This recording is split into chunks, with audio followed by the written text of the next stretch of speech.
முன்னுரை. இறைவனின் உண்மையான வாழ்வு அன்றாட தொடர் ஒளிபரப்புக்கு உங்களை வரவேற்கிறோம். இதில் நம் காலத்திற்கென ஒலிக்கும் இறைவனின் குரலை நாம் கேட்கிறோம், அவரை பற்றி அறிந்து கொள்கிறோம், அவரோடு தனிப்பட்ட உறவுக்குள் நுழைகிறோம். அத்தியாயம் 88. பிப்ரவரி 27, 1989. சமாதானம் உன்னோடு இருப்பதாக. புனித மிக்கேல். ஆண்டவர் ஸ்துதிக்கப்படுவாராக. புனித மாமரி. ஓ நான் ஆண்டவர், நான் சொல்வதை கேள். இப்போது என்னிடம் வா, இந்த ஆன்மாக்களை எனக்கு ஒப்புக்கொடு. குறிப்பு: நான் ஆண்டவரிடம் வந்து தங்களுக்காக ஜெபிக்கும்படி என்னிடம் கேட்டிருந்த எல்லா ஆன்மாக்களையும் அவருக்கு ஒப்பு கொடுத்தேன். நான் ஏனோ வறட்சியாக உணர்ந்தேன். நான் எந்த ஜெபத்தையும் ஒருபோதும் மறுதளிக்க மாட்டேன். அது வறுமையிலிருந்து வெதுவெதுப்போடு வந்தாலும் நான் அது சொல்வதை கேட்பேன். உன் பலவீனத்தை நான் அறிந்திருக்கிறேன், ஆனாலும் என் பலம் உங்களை தாங்கும். உன் விசுவாசம் வளரும்படி ஜெபி. நான் உன்னிடம் அந்த எல்லா ஆன்மாக்களையும் அனுப்புகிறேன். என் சித்தத்தை உயிர்த்துணர ஜெபி, இடைவிடாமல் ஜெபி. கேள், உனக்கு கொடுக்கப்படும். கேள், ஒருபோதும் ஜெபிப்பதை நிறுத்திவிடாதே. நான் கேட்டுக்கொண்டிருக்கிறேன். நீ எனக்கு தருவது வெறும் பெருமூச்சாக இருந்தாலும் இருதயத்திலிருந்து வரும் வரைக்கும் நான் அதை கவனத்தில் எடுத்துக்கொள்வேன். ஆகவே நீ கேட்பதில் நம்பிக்கையோடு இரு. அப்போது நான் அதை 100 மடங்காக உனக்கு தருவேன். நான் உன்னை மன்னிப்பேன்.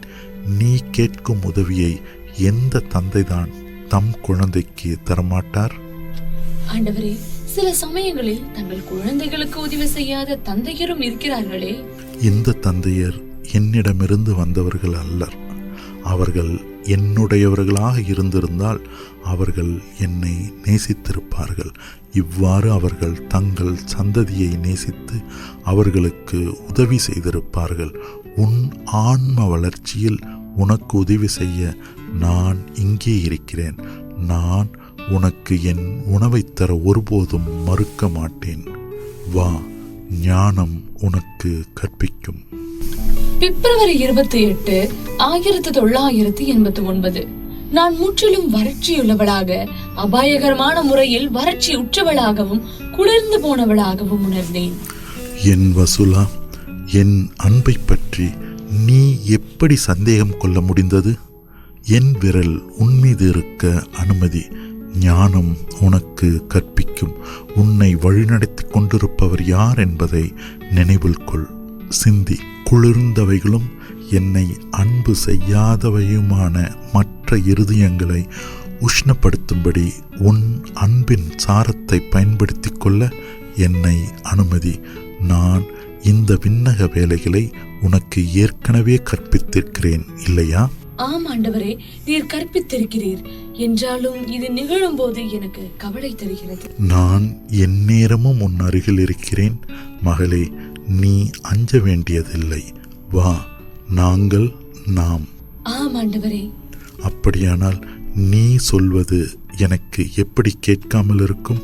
வா, நான் என் பிரசன்னத்தை உனக்கு நினைவுபடுத்துவேன். மார்ச் 1, 1989.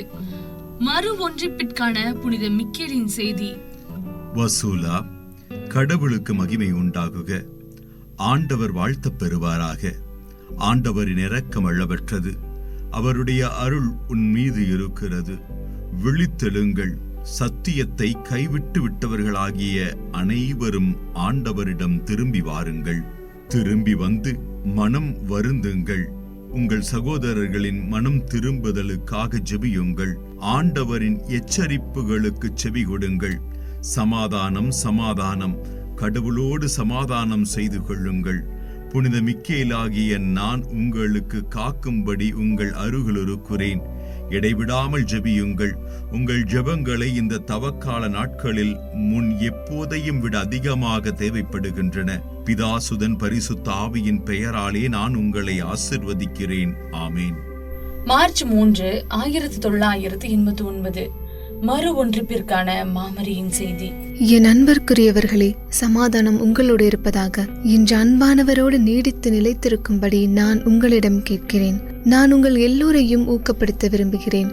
கடவுளுக்கு பிரமாணிக்கமாக நிலைத்திருப்பதன் மூலம் அவரை மகிமைப்படுத்துங்கள். உங்களை முழுமையாக இறைவனுக்கு அர்ப்பணியுங்கள். இப்போது மினுமினுப்பாக எரிந்து கொண்டிருக்கிற இந்த தீச்சுடர் புதுப்பிக்கப்பட்டு ஒவ்வொரு கண்ணும் காணும்படி ஒரு உயிருள்ள தீப்பந்தமாக ஆவதாக. உங்கள் விசுவாசத்தில் உறுதியாக இருங்கள்.